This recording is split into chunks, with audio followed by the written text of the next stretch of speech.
শিলা ভালো আছেন? শিলা ভালো আছেন?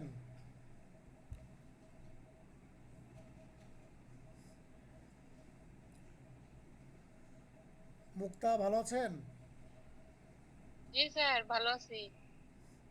আর অনেকক্ষণ মানে একটা কল আসছিল স্যার, পরে এর লেগে বেরিয়ে যেতে কইছে, ইম্পর্টেন্ট আসছিলেন। আচ্ছা আচ্ছা, ঠিক আছে। আমি যে প্রথম 14 মিনিট যা যা বলেছি না, আপনারা একটু শুনবেন, আমি রেকর্ডটা দিয়ে দিব। বিথি ভালো আচ্ছা আছেন? ঠিক আছে। জি আছি, কোন রকম আর কি। অনেকদিন ভালো। পরে আসলেন আপনি ক্লাসে।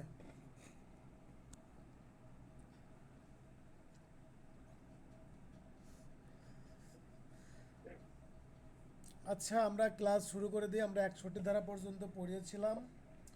এখন আমরা যে বক্তব্য দিয়েছি, যে কিছু সময় আগে আমার এই আগের বয়ানে আমার আগের বয়ানে আপনারা পুরোপুরি বুঝতে পারবেন যে কিভাবে আপনারা আইনজীবী হবেন এবং কিভাবে আইনজীবী হইতে পারবেন। সুতরাং আপনাদের এখন কি করা উচিত, যেহেতু খুবই কম সময় আছে, এই কম সময়ে আপনাদের কি করা উচিত, সেজন্য আমি যে বয়ানটা দিয়েছি, বয়ানটা আপনারা অক্ষরে অক্ষরে পালন করবেন আশা করি, এবং সে অনুযায়ী চলবেন, সে অনুযায়ী পড়ালেখা করবেন। কারো কোনো প্রশ্ন থাকলে বলেন হ্যালো, আমাকে। আসসালামু আলাইকুম ভাই। হ্যাঁ, রুহুল। ভাই, এই যে আপনি যে বিগত পরীক্ষাগুলো লিখছিলেন, ওই প্রশ্নগুলো কি সব যদি একটু আমাদের গ্রুপে দিতেন অ্যান্সার সহ। না, আমরা তো ওই সময় দেখা যাচ্ছে যে অনেকগুলো প্রশ্ন পারছি বা মানে এমনিতেই দিছি আর কি। তো এখন যদি প্রশ্নগুলো প্রতিটি প্রশ্ন যদি অ্যানালাইসিস করতে পারতাম আচ্ছা, আমি নিজেরা আর সব কি, যেটা প্রশ্ন পরীক্ষা গ্রুপে না। দিয়ে দিব, সব প্রশ্ন দিয়ে দিব। ঠিক আছে। একবার দিস ভাই, একবার প্রথম থেকে একবার অ্যান্সার শিটটা সহ দিয়ে দিন। আচ্ছা ঠিক আছে, আমি অ্যান্সার শিট সই দিয়ে দিব। ওকে ভাই, ধন্যবাদ। আমি যেগুলো পরীক্ষা দিতে পারছি মানে আমার সামনে বাচ্চা আমি ওগুলো অ্যান্সার শিট সহই আবার আমি কালেক্ট করি, মানে করে করে রাখি, নিজে নিজে টুকিটাকি অ্যানালাইসিস করি। হ্যাঁ, আপনারা প্রশ্নগুলো অ্যানালাইসিস করবেন এবং লিগাম প্রশ্ন ব্যাংকে যে প্রশ্ন আছে ওই প্রশ্নগুলো ব্যাখ্যা সহ পড়বেন। ঠিক আছে, আমরা এবার 62 ধারাতে চলে যাব। গ্রেপ্তার সম্পর্কে পুলিশ অফিসার কর্তৃক রিপোর্ট প্রদান। 62 ধারাতে বিনা পরোয়ানায় কোনো ব্যক্তিকে গ্রেপ্তার করলে সে সম্পর্কে পুলিশ অফিসার মেট্রোপলিটন এলাকার বাইরে হলে সিজিএম ডিস্ট্রিক্ট ম্যাজিস্ট্রেটকে তার এই যে গ্রেপ্তার সম্পর্কে জানাবে। আর যদি মেট্রোপলিটন এলাকার মধ্যে হয় তাহলে সিএমএমকে অবহিত করবেন। এই যে পুলিশ গ্রেপ্তার করে না, গ্রেপ্তার করার পরে যদি মেট্রোপলিটন এরিয়ার বাইরে হয়, মহানগর এলাকার বাইরে হয়, তাহলে চিফ জুডিশিয়াল ম্যাজিস্ট্রেট অথবা জেলা ম্যাজিস্ট্রেট। আমরা কিন্তু বলেছিলাম যে জেলা ম্যাজিস্ট্রেট আর জেলা জজ দুইটা পার্থক্য। ডিস্ট্রিক্ট ম্যাজিস্ট্রেট বা জেলা ম্যাজিস্ট্রেট এটা হচ্ছে আপনার নির্বাহী ম্যাজিস্ট্রেটদের মধ্য থেকে একজন হয়। আর জেলা ম্যাজিস্ট্রেট, জেলা জজ, ইনি হচ্ছে আপনার জুডিশিয়াল সার্ভিস কমিশনের মাধ্যমে যারা নিয়োগপ্রাপ্ত হয় তাদের মধ্য থেকে বয়োজ্যেষ্ঠ যে কোনো একজনকে নিয়োগ দেয়। আমি আজকে রাতে অথবা আগামীকাল সকালে আপনাদের পরবর্তী পরীক্ষার শিডিউলটা দিয়ে দিব। খুব সম্ভবত আমি 1 থেকে 154 ধারা পর্যন্ত আমি পরীক্ষা নিব। সেটা আমার মনে হচ্ছে যে আমি শনিবারেই পরীক্ষা নিব। আজকে বুধবার, আগামী শনিবারে পরীক্ষা নিব। আমরা এই মাসের মধ্যে আমরা এই ফৌজদারি কার্যবিধি এবং আপনার ইয়েটা, এই bar council order and rule, এটা শেষ করব। যেভাবে হোক শেষ করতে হবে। প্রয়োজনে আমরা এই মাসের মধ্যে আমরা দেওয়ানি কার্যবিধির আমরা কয়েকটা আদেশ পড়ে ফেলব।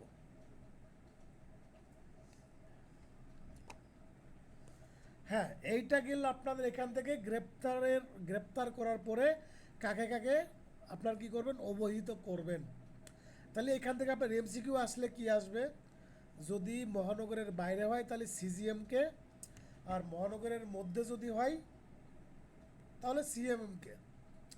আর এই মহানগরের বাইরে আরেকটা অ্যাড করা আছে, সেটা হচ্ছে জেলা ম্যাজিস্ট্রেট।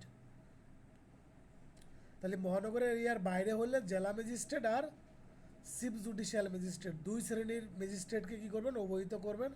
আর মেট্রোপলিটন এরিয়ার মধ্যে হইলে শুধুমাত্র চিফ মেট্রোপলিটন ম্যাজিস্ট্রেটকে অবহিত করবেন।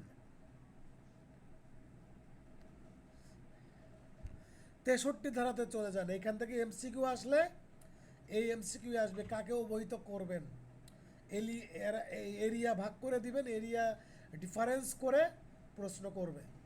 হ্যাঁ, এবার দেখেন 63 ধারাতে গ্রেপ্তারকৃত ব্যক্তির মুক্তি, ডিসচার্জ অফ এ পারসন অ্যাপিহারেন্টেড, মানে যে ব্যক্তিকে আপনার গ্রেপ্তার করেছে সেই ব্যক্তিকে মুক্তি দিতে পারে কখন এবং মুক্তি কে দেবে।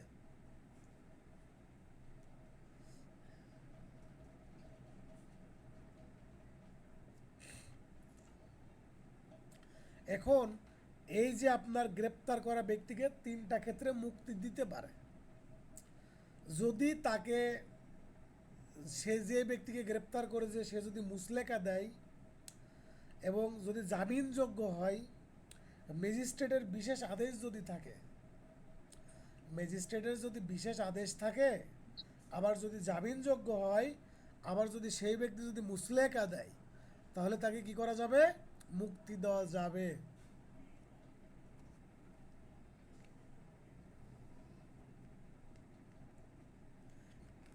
এখানে কিসের কথা বলেছে, খালাসের কথা বলেছে? খালাসের কথা বলে না, এখানে বলেছে মুক্তির কথা।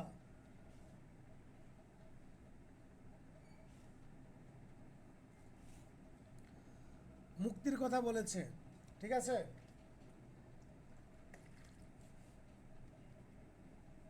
এই মুক্তির এখানে যদি আপনাদের পরীক্ষাতে যদি খালাস দিয়ে দেয়, ধরেন পরীক্ষাতে আসলো গ্রেপ্তারকৃত ব্যক্তিকে কি প্রদান করতে পারবেন পুলিশ অফিসার, দিয়ে রাখলো মুক্তি, দিয়ে রাখলো অব্যাহতি, দিয়ে রাখলো আপনার খালাস। এখন আপনি কি দাগাবেন তাইলে? এখান থেকে আপনার প্রশ্ন হচ্ছে মুক্তি। এই পুলিশ অফিসার, অব্যাহতি থাকলে তাহলে জি মানে আপনি অপশন বললেন যে মুক্তিও থাকবে অব্যাহতিও থাকবে, তাহলে আমরা অব্যাহতি কেন দিব না?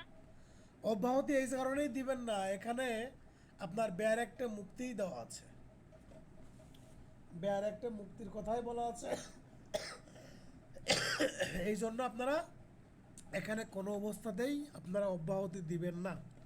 আমরা জানি আমার ডিসচার্জ বেয়ার মানে, অব্যাহতি লেখা। ডিসচার্জ মানে অব্যাহতি, আমরা জানি ডিসচার্জ মানে অব্যাহতি, কিন্তু এখানে ডিসচার্জও দিয়েছে আবার মুক্তির কথাও বলেছে।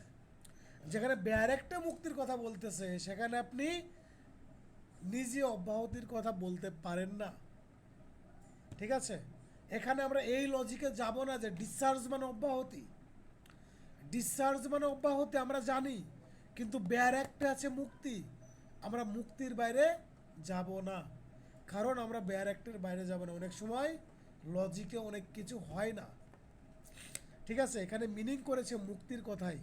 আর আমরা জানি ডিসচার্জ আপনি কখন চাইতে পারেন, ডিসচার্জ কখন চাবেন, ডিসচার্জ চাবেন যখন একটা মামলা দায়ের করা হয়েছে, যখন একটা মামলা চার্জ গঠন করা হবে, ওই চার্জ গঠনের সময় আপনি ডিসচার্জ চাইতে পারেন। কিন্তু এই চার্জ গঠনের আগে কাউকে আপনি অব্যাহতি দিতে পারেন না, তখন তাকে আপনি মুক্তি দিবেন। আর যখন এই অব্যাহতি দেওয়ার ক্ষমতা পুলিশের নাই, অব্যাহতি দেওয়ার ক্ষমতা মামলা থেকে অব্যাহতি আসে, এই অব্যাহতি দেওয়ার ক্ষমতা পুলিশের নাই, পুলিশের আছে মুক্তি প্রদানের ক্ষমতা।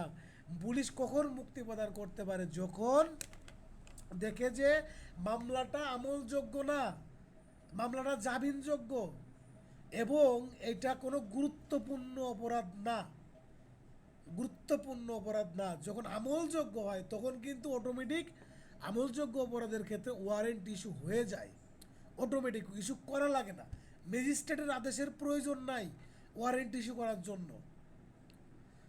যেহেতু এখানে আপনার বলতেছে যে জামিনযোগ্য ক্ষেত্রে এবং কোন ক্ষেত্রে আপনার আমল অযোগ্য অপরাধ, সেক্ষেত্রে কি করতে পারে পুলিশ অফিসার তাকে মুক্তি দিতে পারে। আর ডিসচার্জ অব্যাহতি দিবে কখন? অব্যাহতি দিবে যখন একটা মামলা দায়ের করা হয়, মামলা হওয়ার পরে যখন চার্জ গঠন করা হয়, এই চার্জের সময় কি করা হয় যে আপনার অব্যাহতির আবেদন করা হয়। ফারজানা ক্লিয়ার হয়েছেন?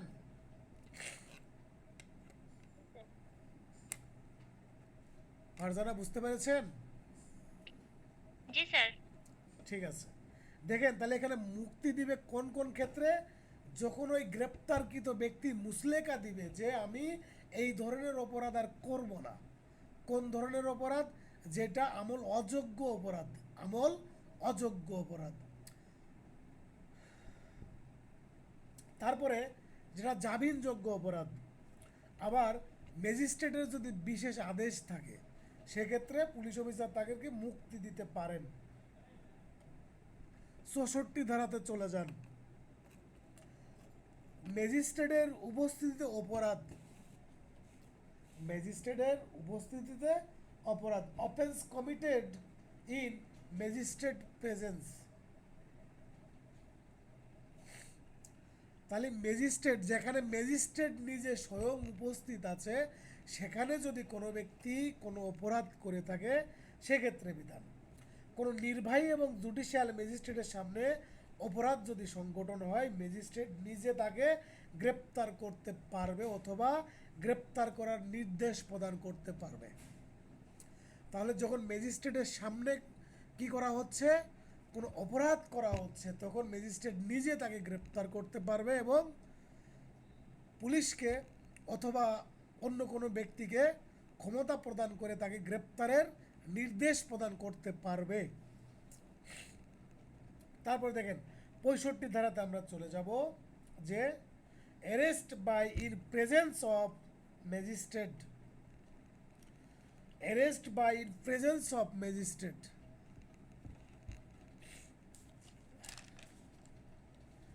দেখেন ম্যাজিস্ট্রেট কর্তৃক বা তার উপস্থিতিতে গ্রেপ্তার, নির্বাহী বা আপনার জুডিশিয়াল ম্যাজিস্ট্রেট কর্তৃক, এইটা আপনার এই ইসের সাথে ৬৫ ধারা ৬৪ ধারার মধ্যে সূক্ষ্ম একটা পার্থক্য আছে।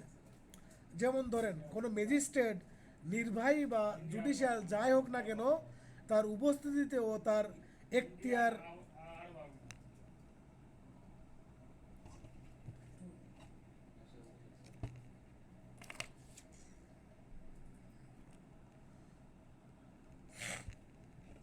দেখেন জুডিশিয়াল অথবা নির্বাহী ম্যাজিস্ট্রেট যে হোক না কেন তার উপস্থিতিতে বা তার এখতিয়ার, স্থানীয় যে এখতিয়ার আছে সেই সীমারেখার মধ্যে যে কোনো সময়ে এরূপ যে কোনো গ্রেপ্তার করতে বা গ্রেপ্তারের নির্দেশ প্রদান করতে পারেন, যাকে পরোয়ানার জন্য যিনি উক্ত সময়ে ক্ষমতাবান বা পরিস্থিতি মোকাবেলার জন্য পরোয়ানা জারি করতে পারেন।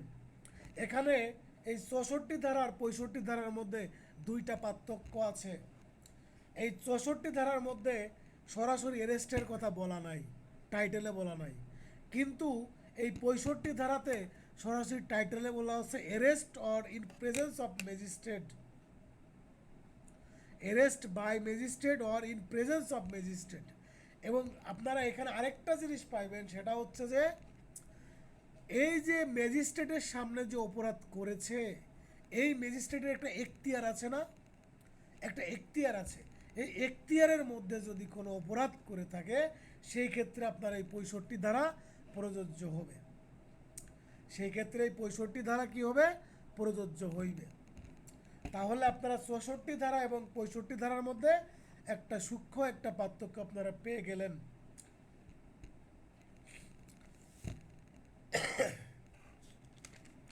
এবার আমরা চলে যাব সমনে। দেখেন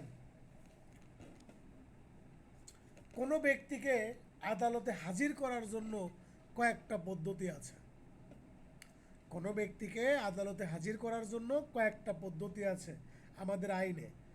১ নম্বরটা হচ্ছে সমন, ২ নম্বরটা হচ্ছে আপনার গ্রেপ্তারি পরোয়ানা মানে ওয়ারেন্ট, আর ৩ নম্বরটা হচ্ছে আপনার হুলিয়া এবং ক্রোক করে, হুলিয়া জারি করা যায়, ক্রোক করা যায়। যখন এই তিনটা পদ্ধতি তিনটাই যখন ফেল হয় তখন কি করা যায়, আপনার ট্রায়াল ইন অ্যাবসেন্টিয়া করা যায়, আসামির অনুপস্থিতিতে বিচার করা যায়। যেমন শেখ হাসিনার বিচার বাংলাদেশে এখন হচ্ছে ট্রায়াল ইন অ্যাবসেন্টিয়া। ট্রায়াল ইন অ্যাবসেন্টিয়া এটা আপনার করা হচ্ছে 339 ধারার 339-এর খ ধারাতে। তাহলে আমরা দেখলাম যে কোনো ব্যক্তিকে আদালতে হাজির করার জন্য বিচারক তিনটা পদ্ধতি আপনার অবলম্বন করে। একটা হচ্ছে আপনার সমন দিতে পারে, তারপরে আপনার গ্রেপ্তারি পরোয়ানা মানে ওয়ারেন্ট ইস্যু করতে পারে, তারপরে হুলিয়া জারি করতে পারে এবং সম্পত্তি ক্রোক করতে পারে। হুলিয়া আর সম্পত্তি ক্রোক দুইটা একসাথে। দেখেন, একটা মামলাতে যখন মামলাটা আপনার আমলযোগ্য, যখন আমলযোগ্য জামিন অযোগ্য অপরাধ, তখন কি করবে, তখন কিন্তু আপনার সমন দিবে না, তখন কি দিবে, তখন ওয়ারেন্ট ইস্যু করবে। আর যখন আমল অযোগ্য অপরাধ জামিনযোগ্য অপরাধ, সেক্ষেত্রে কি করবে, সমন দিবে। এটা সাধারণ প্র্যাকটিস। তাহলে সাধারণত যে মামলা আপনার জামিনযোগ্য আমল অযোগ্য, সেই মামলাতে কি করবেন, বিচারক সর্বপ্রথম ওয়ারেন্ট ইস্যু করবেন, সমন ইস্যু করবেন, সমন দিবেন। এই সমন দেওয়ার পরে ধরেন যে সমন দিল, তারপরে সেই ব্যক্তি হাজির হয়ে নেই। যেমন মিরাজকে কোর্টে হাজির করার জন্য ওর বিরুদ্ধে কি করলো, সমন জারি করা হইল। মিরাজ সমন পাওয়ার পরেও কোর্টে হাজির হইল না, তারপরে যে কি দেবেন, তারপরে যে ওয়ারেন্ট ইস্যু করবেন। এখন প্রথমেই ওয়ারেন্ট ইস্যু করবেন না, এটা হচ্ছে আপনার আমল অযোগ্য অপরাধ এবং জামিনযোগ্য অপরাধের ক্ষেত্রে।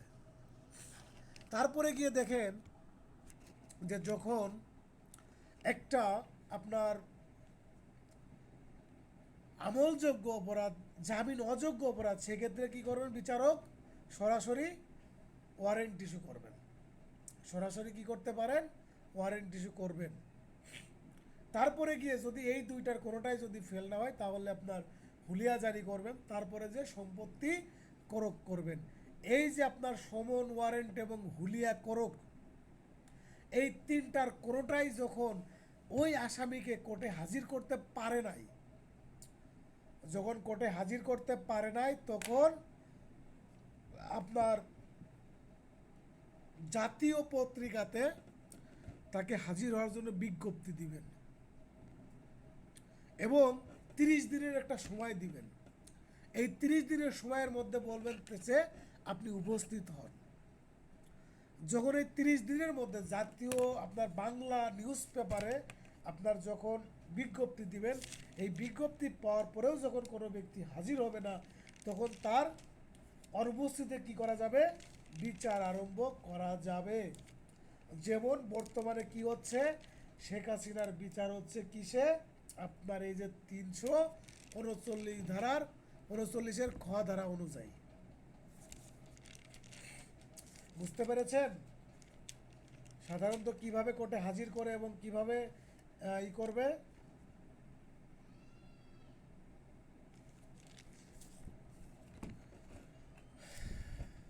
পেরেছি।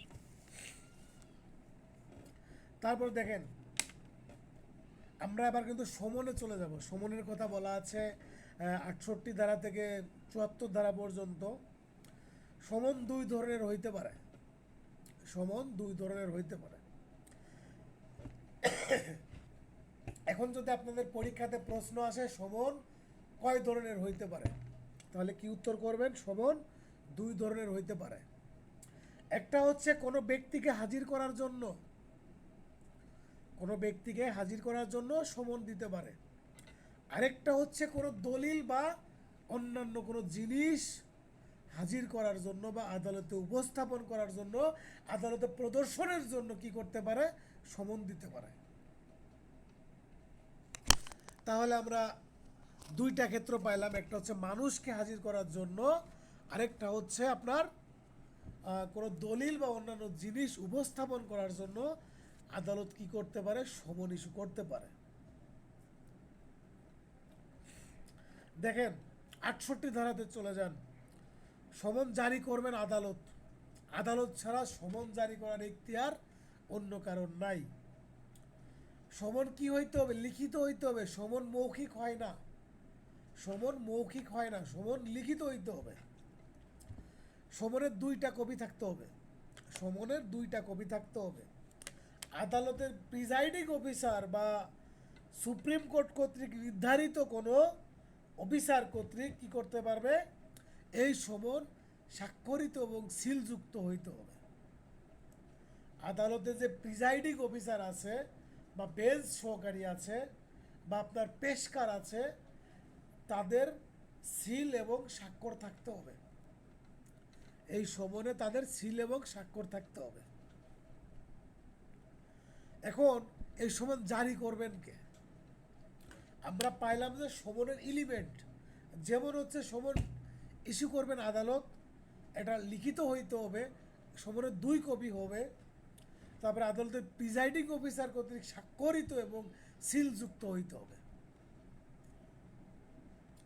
এই সমনটা জারি করবেন পুলিশ, সমন জারি করবেন পুলিশ, আদালতের কোনো কর্মকর্তা অথবা অফিসার, আদালতের কোনো কর্মকর্তা অথবা অফিসার কি করবেন, এই সমন জারি করতে পারবেন, অথবা সরকার কর্তৃক নির্ধারিত কোনো ব্যক্তি, সরকার কর্তৃক নির্ধারিত বা নিয়োগকৃত কোনো ব্যক্তি।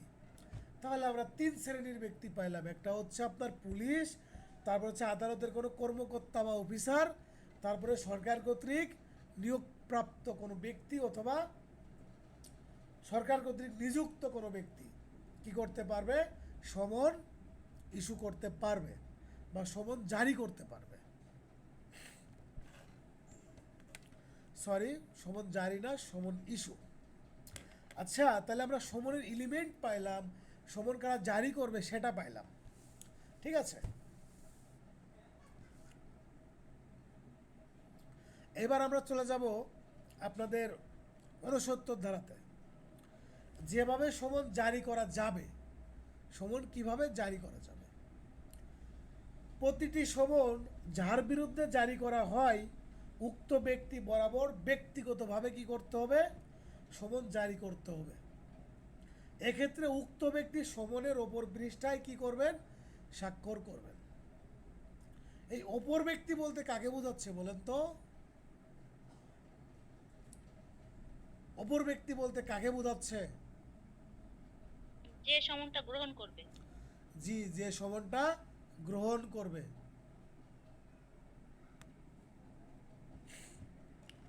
হ্যাঁ, এবার চলে যাব আমরা, দেখেন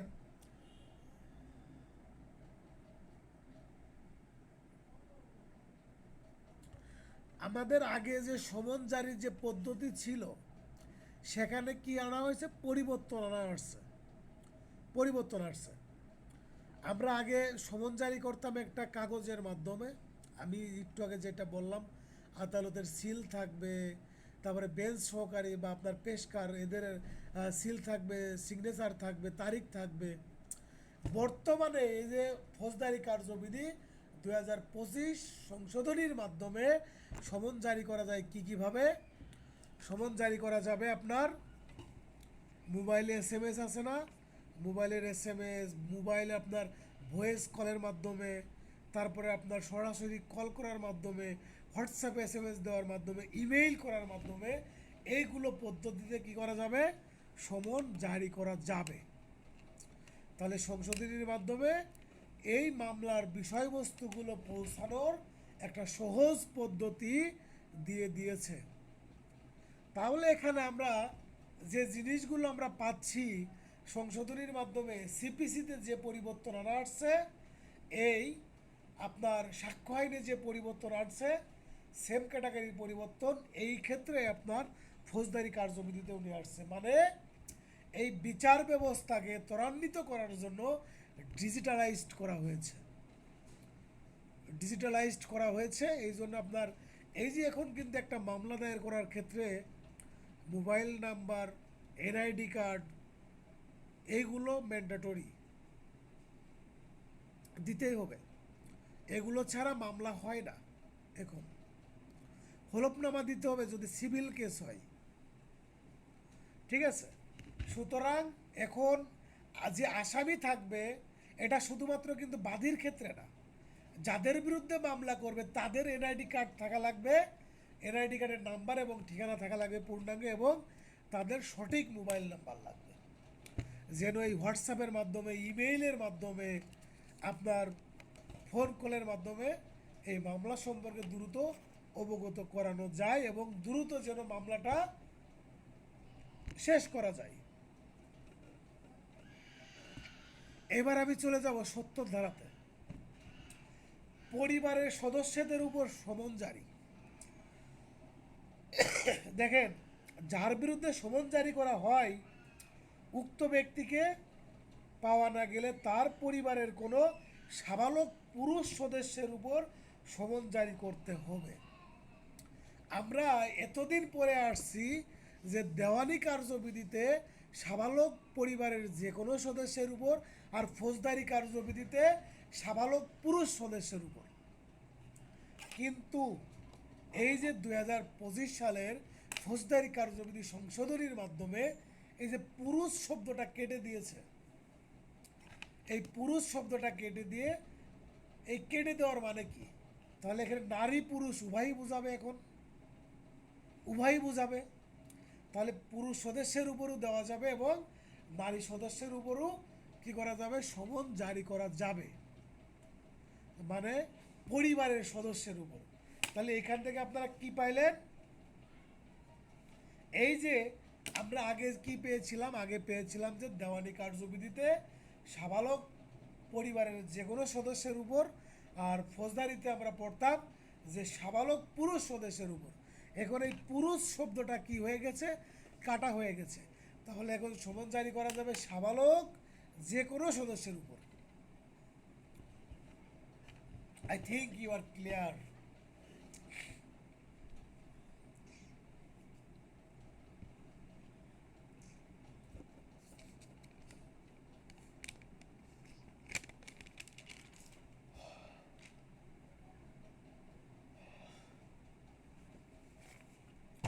একাত্তর ধারাতে চলে যান।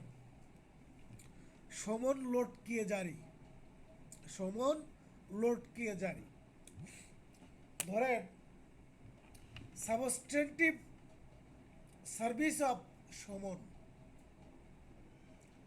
এই সাবস্টেন্টিভ বলতে বোঝাচ্ছে বিকল্পভাবে সমন জারি করা, কিন্তু এখানে এই লটকিয়ে সমন জারি করা বলতে বোঝাচ্ছে যে আপনার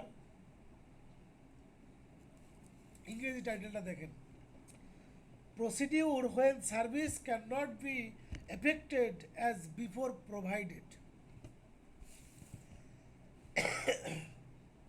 As before provided.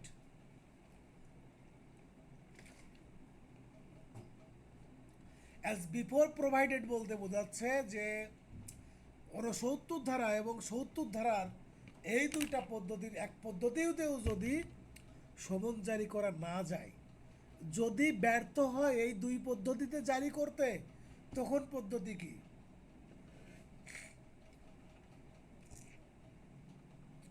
তাহলে যার উপর সমন জারি করবেন সেই ব্যক্তি যেখানে বসবাস করে, সমন তো জারি করা যায় নাই, সেই ব্যক্তিকে পাওয়া যায় নাই, তার পরিবারের কোনো সদস্যেরও পাওয়া যায় নাই।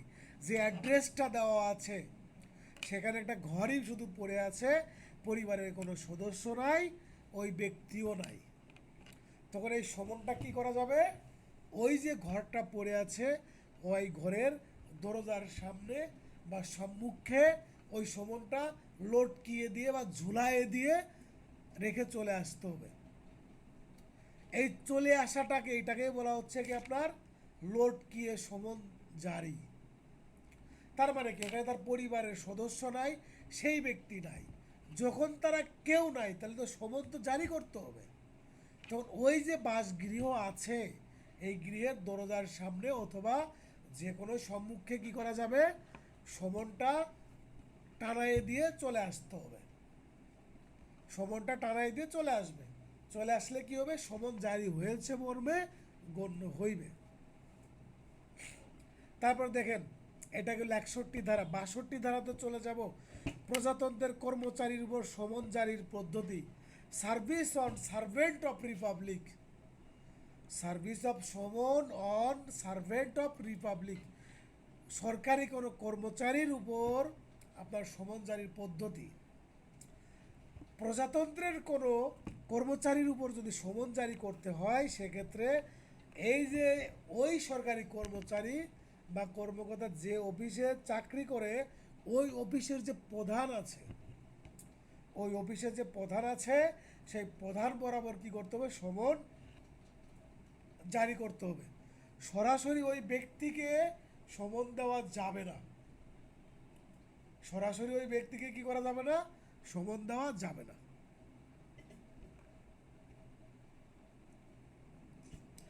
এখন এই যে ওই অফিসের যে আপনার প্রধান, সেই প্রধান আবার আপনার এই 79 ধারা 69 ধারায় যে পদ্ধতি আছে না, এই পদ্ধতিতে সমন জারির ব্যবস্থা করবেন। তারপর দেখেন 73 ধারাতে দেখেন, আদালতের এখতিয়ারের বাইরে সমন জারি।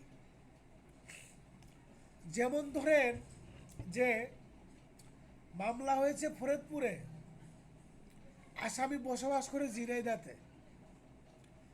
ফরিদপুর একটা জেলা, ঝিনাইদহ আর একটা জেলা। এখন মামলাটা হয়েছে ফরিদপুরে, আর সমন জারি করবে তাহলে কোথায়? ঝিনাইদহতে। কেন ঝিনাইদহতে জারি করবেন? কারণ আসামি বসবাস করে ঝিনাইদহ। যখন আসামি ঝিনাইদহতে বসবাস করে, সেক্ষেত্রে সমন জারি করতে হবে ঝিনাইদহ। এক্ষেত্রে এই যে ম্যাজিস্ট্রেট, এই ম্যাজিস্ট্রেটের এখতিয়ারের বাইরে চলে যাচ্ছে, তখন কি করবেন? তখন পদ্ধতি কি? তখন এই যে ঝিনাইদহ, এই ঝিনাইদহর আপনার যে ম্যাজিস্ট্রেট আছে না,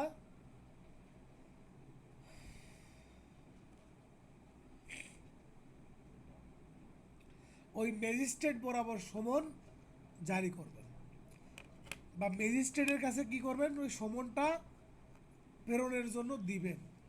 যখন ম্যাজিস্ট্রেটের কাছে দিবেন, ওই ম্যাজিস্ট্রেট তখন কি করবেন? এই সমনটা জারি করবেন। মানে ঝিনাইদহর ম্যাজিস্ট্রেটের কাছে সমনটা দিবেন জারি করার জন্য। কোন জায়গার ম্যাজিস্ট্রেট দিবেন? ফরিদপুরের ম্যাজিস্ট্রেট দিবেন। ফরিদপুরের ম্যাজিস্ট্রেট আপনার ঝিনাইদহের যে ম্যাজিস্ট্রেট আছে তাকে দিবেন। সেই ম্যাজিস্ট্রেট আবার ব্যক্তিগতভাবে কি করবেন? সমন জারি করবেন। আর যে আসামি, তার উপর সমন জারি করবেন। এটা হচ্ছে আপনার 73 ধারাতে। এইবার আমরা চলে যাব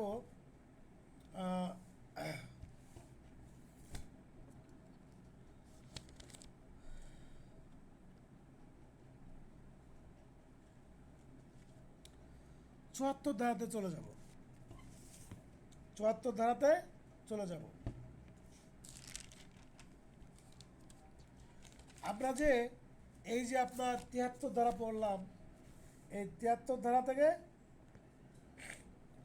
যে আপনার এই 74 ধারা, আপনি যে সমন জারি করেছেন, এই যে আদালতের কর্মকর্তা, পুলিশ অফিসার বা সরকার কর্তৃক নিয়োগপ্রাপ্ত কোনো ব্যক্তি যে সমনটা জারি করেছে, জারি করা সম্পন্ন হয়েছে, এর প্রমাণ কি? এর প্রমাণ কি? প্রমাণটা হচ্ছে যে যে ব্যক্তির উপর সমন জারি করা হয়েছে, ওই ব্যক্তি কর্তৃক সমনের ওপর পৃষ্ঠায় স্বাক্ষর, সমনের ওপর পৃষ্ঠায় স্বাক্ষর। এই স্বাক্ষরটাই হচ্ছে সমন জারি হয়েছে তার প্রমাণ।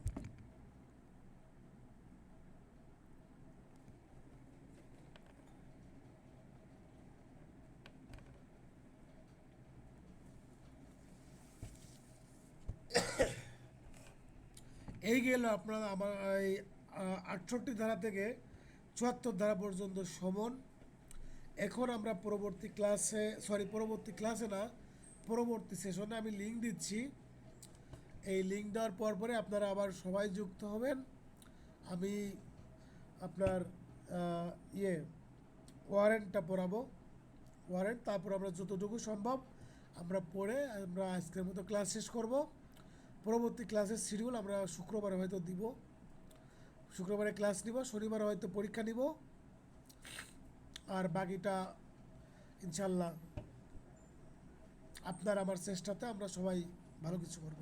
ঠিক আছে, আমি লিঙ্ক দিচ্ছি, এখানে যতজন আছেন প্রত্যেকেই যথাসময়ে ক্লাসে হাজির হবেন, একজনও যেন মিসিং না হয়।